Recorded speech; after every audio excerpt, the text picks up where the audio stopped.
Welcome to the video today, guys. Today is a long-awaited, long-overdue video, learning how to sprint. So me, being an adult, I want to learn how to sprint, and I understand that there's a technique to it that I'm not savvy to. I need to learn how to do it.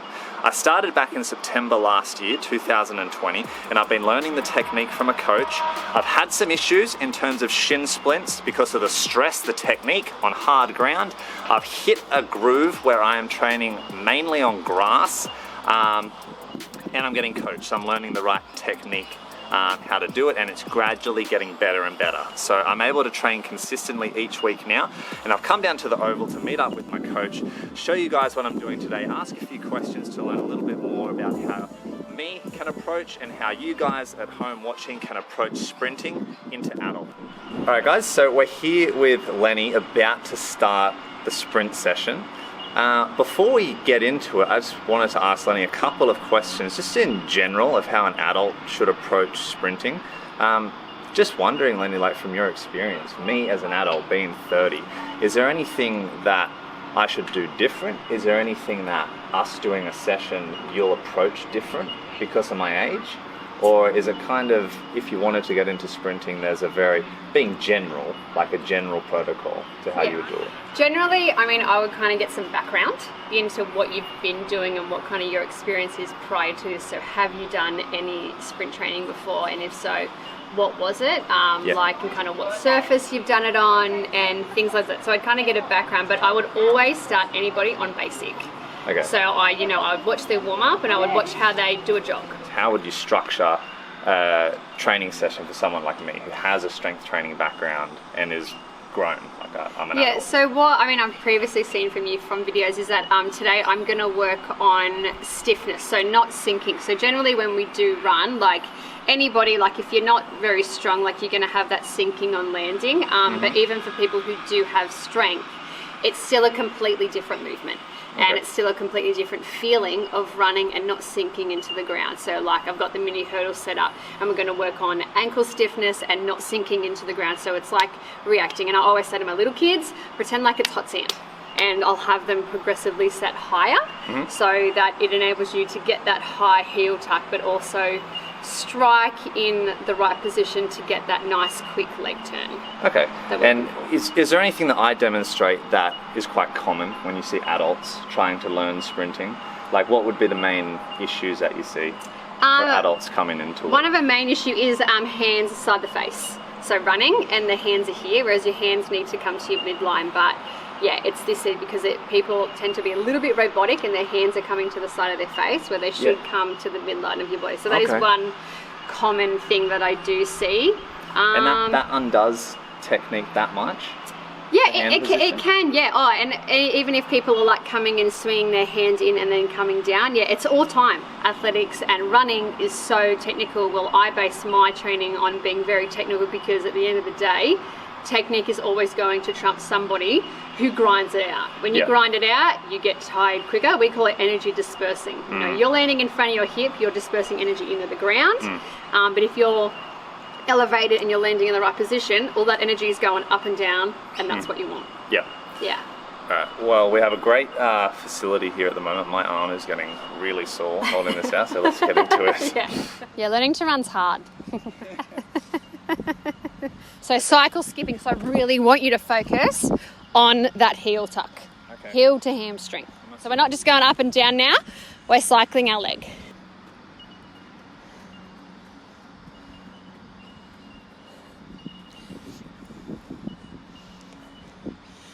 Okay, so I saw on a few of them you went up and you went to do that little kick out, like you made, don't do that.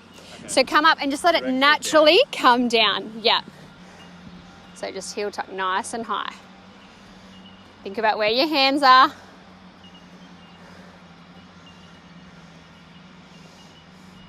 Yeah, good. Like some people do a B skip, but I just don't like that drill. That's just my personal opinion. So a B skip is that. But at no point do you run like that. The same movement, but you're just running now, not bouncing. So this is more for your mid part of your race. So when you're up and you've gone through transition and you're cycling, up, that's it, good, Use your arms, let them help you, get your hands up,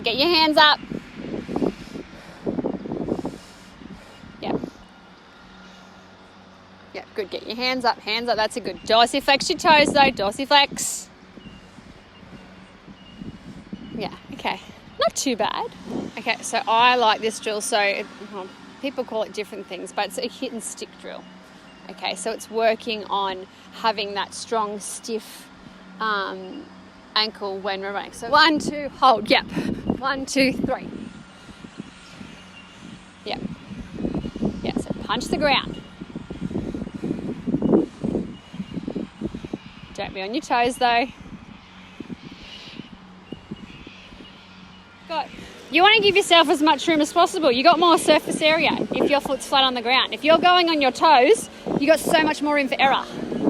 But you want to try and get that forefoot landing. So where your laces are, that is optimal. That's where you want to think about. You want to have those toes up and you want to think about that part pushing the ground and going up.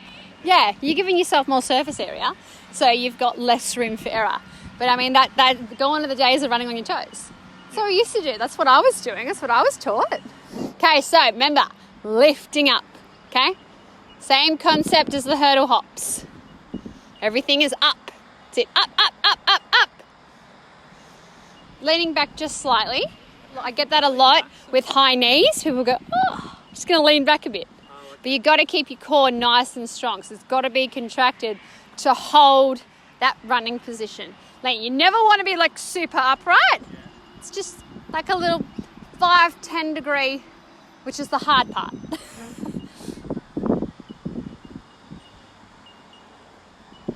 Literally, you're just punching the ground down and you're hammering your arms past your hips.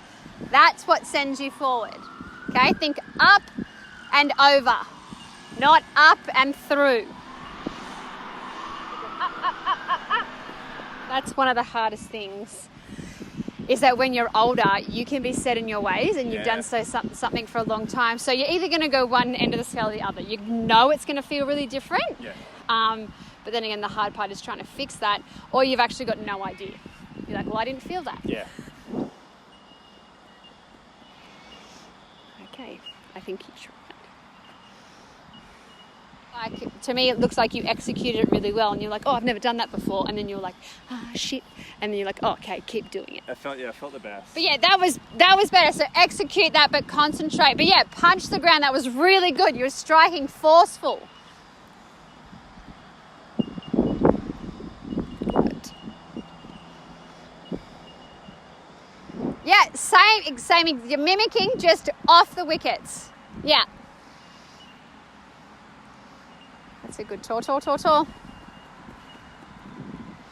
Yeah. One thing I wanted to know was, I feel like sprinters rely heaps on that like reflex or rebound in their muscles. And I feel that generalizing, someone who's got a bit of tightness compared to someone who's, say, like double jointed and just loose and floppy is going to run faster because they have that rebound. So when it comes to sprinting, do sprinters need that tightness? Would getting more flexible there, like say you could do front split, just for example, would you say that would make you a weaker sprinter, or it's all contextual? Like if there's strength in that? Long story short, yes. Having stiffness in your body does help. I mean, you still have to get massages, but if that stiffness is just general in you, it actually is, it's a blessing. You've got to have flexibility that you can get through that doing your recovery methods. So doing prehab stuff, so you're rolling, your trigger pointing, your massage, doing all of those things. But it does have its place. Okay. Having a little bit of stiffness in your body. I'd more say so in your ankle joints, not really in your hamstrings, because if you don't have that flexibility, you are right, you cannot get it up. Yeah. You don't have the flexibility in your quad, you cannot get into that position because you're tight here. So I think the stiffness is okay in your ankles, not so much in your hamstrings. Okay. They have to be able to get into those positions. I mean, that's force. Over and over and over again. So if that's tight, like, I mean, a lot of teenagers get it through growth. Yeah. I feel like a lot of people these days, HIIT type of training is really popular. So just getting their heart rate up and sweating and smashing themselves. I'm not a big fan of that because I train more for skill acquisition. So I'm looking for that technique and skill within the training. Sprinting is obviously heavily technical, but there are heaps of people that will sprint just for that, getting the heart rate up, so no mind to technique. Do you think that everyone should, to a degree, pay attention to learning some form of sprinting technique?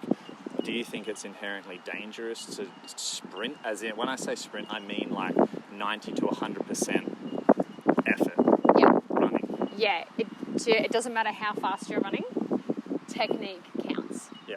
And I will always, like, technique is always going to trump something. So even, like if you're like a novice and you just go for a run, sprinting at a high intensity, like I said, if you're striking in front, that is so much pressure, especially like on your quads, your hamstrings and your shins. If you're doing it wrong, it takes its toll. And if you're going for like a 5K run and you're constantly just bombing into the ground, like if you're running on your toes, that's all on your shins. If you're running on your heels, okay, that's all on your calves.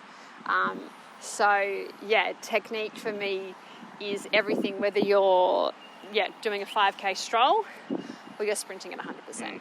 It is everything to me. So yeah, I'm pretty bad when I see people like, I don't yell out the window, fix your arms.